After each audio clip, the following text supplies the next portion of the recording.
Hello and welcome to Connect with Rohan Dialvis, brought to you from the studios of Satyajit Creations in London. Today's guest is a very well-known Sri Lankan and a medical professional in the United Kingdom. He's a GP and a dermatologist. He serves many Sri Lankans as a general practitioner from his surgery in Enfield, and equally he's heavily involved in working for the benefit of the Sri Lankan community in the UK, in particular in Greater London. He also trains students in dermatology and general practice and acts as a mentor to a number of or numerous students and advises parents about career choices, etc. He's also a founder member of the APSL, which is the Association of Professional Sri Lankans. He is none other than Dr. Ranjith Marcus Dissanayake. Welcome, Marc, to this program. Thank you, Rohan. It's a pleasure to be here with you. My pleasure to have you here. Thank you. Where were you born? I'll come straight to the question. Yes. I was born in Mathura, the southern city of Sri Lanka. And incidentally, my parents were also born in nearabouts in the south. Thereafter, my parents moved to a village called Valachena in the eastern province. And my father thereafter embarked on business. He had a bus company and he had some cinemas, and he was a big-time planter. He cultivated 100 acres of paddy. This was in Valachena? This was in Valachena, right. and the village is close by. Yeah. So it's a remarkable story. Parents and you from Mathura down south. Correct, yes. And then you, as a family, moved to the eastern province, if I'm right, Valachena. Yeah. And there you and your family established roots, yeah, and grow from there. Yeah, the concept is not really my father had been there as a schoolboy, and his parents, his dad worked for the police then, and once he retired, the family took root in Valachena. They had a home, and all of them went to the local schools. And it's interesting that my dad was a schoolboy of St. Michael's College, to which I was also very blessed to start my education at Vincent's. So this is in Batticaloa, or where is this? This is St. Michael's? This is in Batticaloa, the town. Right. And we started my education in a girls' school, incidentally, at Vincent's Girls' School. Right. As my aunt was teaching there. Right. That was in the Montessori section. Thereafter, we moved to St. Michael's College, Batticaloa. And that's where my dad, myself, my brother, and also my uncles had their education from. Right, that's fascinating. So from St. Michael's in Batticaloa, where you had your early education, did you, before you entered the medical college, what was the journey from St. Michael's from to... there, it was a general concern of my aunties and uncles. They wanted me to study in Colombo, and I was fortunate to get a place in Nalanda College, which was very well known then and even now. And I'm very proud to be a old boy and a member of the Old Boys Association in the UK. And also we have another section called Appy Brothers. And I'm involved in all activities connected with the school, mainly for the welfare of Sri Lanka. So you're heavily involved in the Old Boys Association? I'm involved, yes. I'm involved with these sections, and I attend for functions. And I get a lot of pleasure in trying to help the younger students who are at the moment in Sri Lanka going through a bad time. And we do a lot of social work towards the benefit of society. I was going to come to that, Marc, your interaction with the Sri Lankan community at large in the UK. But so before I get there and we have a discussion on that, so you then entered the medical college in Colombo, and that's right, yes. So what happened from there was I came to Nalanda. I was studying there, and from there, first time I sat for my A-levels, I was chosen to do dentistry or vet science, but I refused to accept it because I was determined to be a doctor. I must tell you that story, Rohan. Please do. It's Yeah. very What motivated me to be a doctor? When I was a very small boy, about 5 years, 6 years, I used to sit down and watch this handsome man with a tie and stethoscope swinging it, and dressed smartly in a new car, and because we lived just opposite the district medical officer's bungalow. And then I thought, this man has something, because even my dad respects him. And I thought those days that he touches people and gets them better. The miracle man. Yes, the miracle man. The whole village, and including my dad, had a lot of respect. Yeah. So I started following him, to the hospital whenever he goes. I have lots of workmen working there, so I make the excuse to go to hospital and watch what's happening there. So that really stimulated me, and that made me a determination to be a doctor. So from the very young age of a boy of 5, Correct. watching a medical professional, That's right. and his status and in society, especially Sri Lankan society, and what he did. Correct. That was your sort of early mentor, but he didn't know perhaps, but you looked upon him as the guiding star. He was my motivator, or the one on whom I made the decision. And you were at the Colombo Medical School, and then after that, did you join the Sri Lankan Medical Service there? Yes, I passed out from Colombo, and thereafter I did my internship in Kurunagala, and from Kurunagala, after serving there for nearly 1.5 to 2 years, I went over to Kuliapitiya, which is another base hospital there, and I had the pleasure to be working in different departments. I was working in surgery, obstetrics, and thereafter, so that helped me to go through all the training. And thereafter, I came to Thalangaba Hospital and became a district medical officer there. And I developed the hospital. It became a model hospital to the medical school, and they said we were sending students. So I started my student teaching days then. I see. And it was adopted as a model school close to a general hospital. Right. And there, after serving in the government as a DMO, I then started a practice on my own. Private practice? Yes, it was a private practice, and I had a general practice set up. There I put up a building and a mini hospital-like building at that stage. This is about 35, 40 years ago. Yes. And I had clientele from day one. I started with 97 patients, and it grew. I had 4 doctors there. So I was doing fairly well and comfortable. But I decided to come over because I wanted to qualify in UK. In good old days, there were no local qualifications. So you had to always come to UK or another country to qualify. And I got through the first part. Unfortunately, due to personal circumstances, I couldn't proceed with my completion. I didn't even sit at the completion of the final part of the exams. And I decided to get into general practice. And then my family was important. I got my 2 boys to come in with me, with my mother.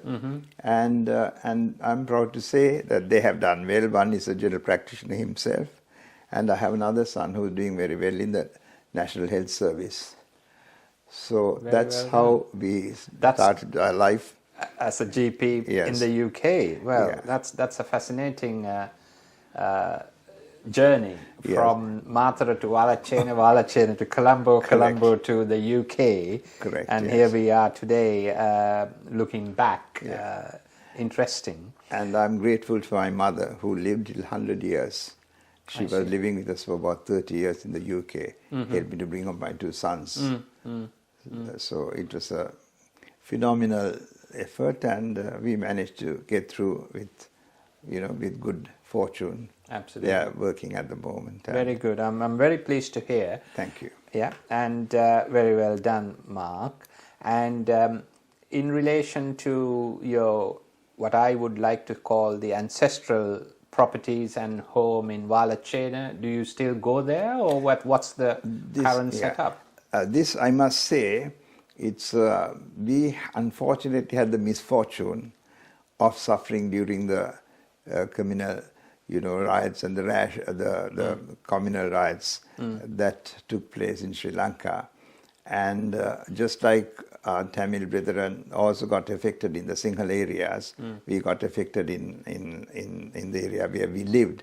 There were foreign, groups that came in, and they of course destroyed our homes, and we had to leave, and my father went back, and so we have still the land, and I want to do something for the area, and therefore we have not sold them, and we want to develop something that will benefit the area, and I've already involved with the community very much there, and I have helped 3 schools, giving them photocopiers, building their roofs, and whenever I go, I visit Walachena, fondly remembered by many people, and I see what I can do to these schools and any other work I'm undertaking to start a vocational training center In Walachena? In Walachena. And so I'm retiring to do that because I would not be able to do that from here. So that is a project I have undertaken. I have joined a society called Our Society, which is professionals from the Eastern Province who do a lot of work for development of the area. So I have joined them in doing things for them. So the Our Society you refer to in the Eastern Province, are they a Sri Lanka based or a UK based? It is society? a UK based, but all the benefits go to Sri Lanka and to the Eastern Province. And also we have branch in Canada as well. And Mr. Venugopal is the man who started the project here, and with the support of his close colleagues and friends. And so he had invited me, and I joined them.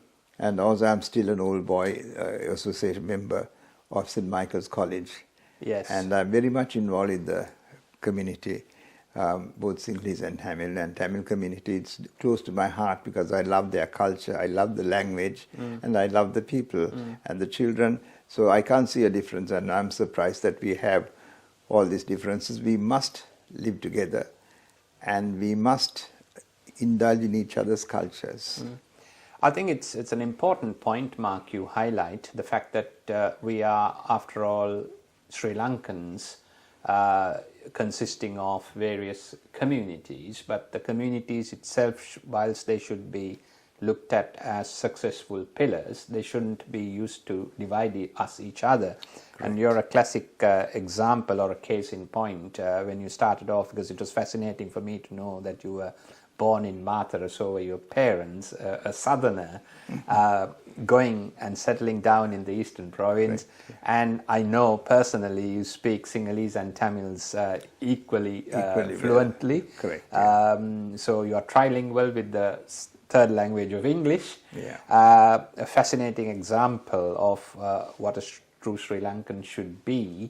I can't speak Tamil, I can only speak Sinhalese and English, but you are trilingual. So very well done, Marc. And do you think that's perhaps a missing link in our social thread, the ethnic thread in Sri Lanka? In fact, we should, if I can trace back history and correct some other things, we should have never had that Sinhala only, making the state language. We should have continued with English, and we should have had both people learning each other's languages, and there has to be some sort of level of judging.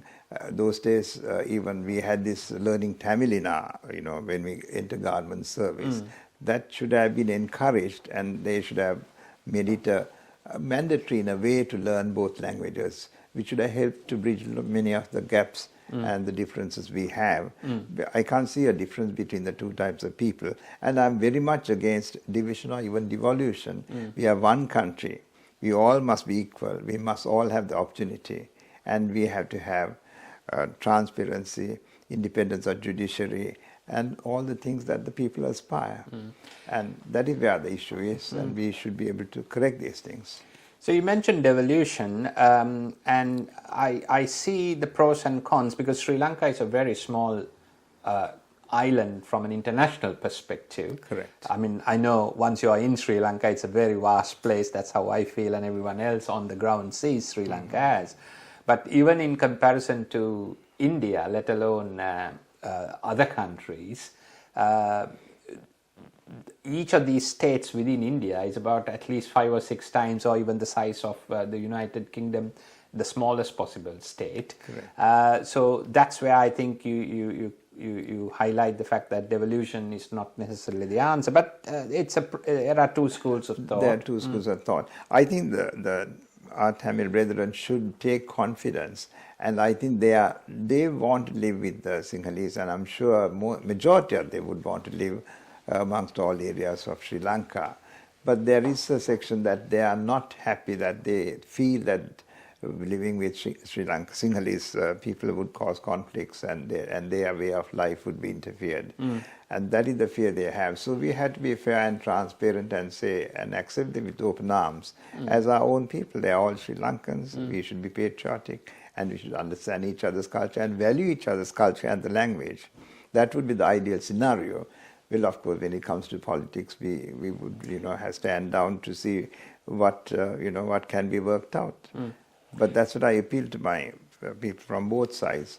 And it's such a wonderful thing. I must tell you an example. I always attend Tamil cultural events, and I had the opportunity of being invited yesterday to a Bharatanatyam, an Arangetam. Now, what that means is this comes from ancient times of the Tamil Nadu, where it's a form of dancing that is very cultural and very orientated with God's involvement, God's images, and the students have to take part training for 5 years to complete that, and they become quite professional dancers by that time. So it was a treat yesterday. Mr. Ratnaswamy's daughter. Where was Keisha. this, somewhere in London? This was in London. Mr. Ratnaswamy's daughter called Keisha, she gave a very vivid performance and accepted by everybody. And I had the pleasure of being there. And this is what I invite my friends. There's a lot to learn from each other's cultures, and we have to respect them as our own family. Yes. And that's the way we can get through with this hurdle we have. But it's a long way to go, I realize. I was going to ask you about your links to the Sri Lankan community, but here you have already given a shining example of the relationships and the contacts you have with across our communities. Now, Marc, in relation to your medical profession and the mentoring you do, could you I realize that you train students or help students with an intro into dermatology, general practice, and career guidance, etc. Explain a little bit, because it's very important, not just for all our viewers, but mainly young students, children who, just the way Marc looked at the DMO at the Batticaloa Hospital or the Walachena Hospital when he was a 5-year-old, to give some career guidance and as a professional in practice. So tell us what sort of exposure you can and advice you can give to parents with young children and also young children, students watching. Yes. I started my practice in Bathramulu originally, then I came to London, and I inherited practice with 1,700 patients, and we have now 6,700. This is in Enfield in London. Enfield in London, right. Yeah, I have the pleasure of having the Tamil community as well as the Sinhalese community as my patients, a fair number. And I take the greatest pleasure in talking in Tamil and coming to their level of thinking, and I enjoy the indulgence, and thankfully I'm blessed to know the language very well, and I speak the language very well. So amongst them there are children who are studying, who want to aspire to be doctors who want to take medicine as a career. And I'm also a tutor for final year students from UCL. That's the University College. University College Hospital. I'm the last port of call because I get the last attachment with them to be trained to become fully fledged doctors. So one day you're a medical student, the next day you're a doctor. Yeah. It is a very big hurdle for this, some other students, and some of them even not very sure. So when they come to me for 6 weeks, I take them through the transformation, teach them things that they could be very confident with, some of the procedures, joint injections, minor surgery, expose them to those things and explain these are simplified, this is the way to do things. And they go quite happy. In fact, I have had a very good feedback. And there are sometimes students waiting to join the practice for the teaching sessions. It became very popular. I've done it for about 20-25 years. And now, since the pandemic, we have suspended that. But we will restart again, and my juniors who would be coming in to take my place will continue to do that. So this gave me an insight that teaching students is a very, very rewarding function. And also we cater to the Sri Lankan community and to anybody else who wants to come in for work experience. Lots of these students are quite clever and bright, and they have very little opportunity in getting a work experience. Much against the likes of my staff who think, with the students they have to treat them well and teach them things, and we are busy practice. Yeah. So they enjoy coming to us and having a week, 4 or 5 days to a week, most of them for a week exposure in different functionings of a doctor's surgery, at the reception level and also the administration level, and also then see what the doctor's functions are, what the practice nurse functions are. They are, with the permission of the patient, some of them are kept, they observe them from and shadow them for a day or two, and they by the time they complete the session of attachment, they are very much convinced that they would want to do medicine, even if they had forebodings about selecting other things like even any other branches. So it has been quite satisfying and rewarding, and all the students are happy end of the day. We're giving them the confidence, exposing them to different aspects, which very much stimulate them. Wonderful. I mean, and long may it continue, Marc, whether it's in the UK or back in Sri Lanka. I think that's very important. I think the idea here is to talk to someone like you who's actually not just a professional, but actually involved hands-on with not just the patients, but the community at large, and helping them out on an individual basis as well as on a community basis. Now,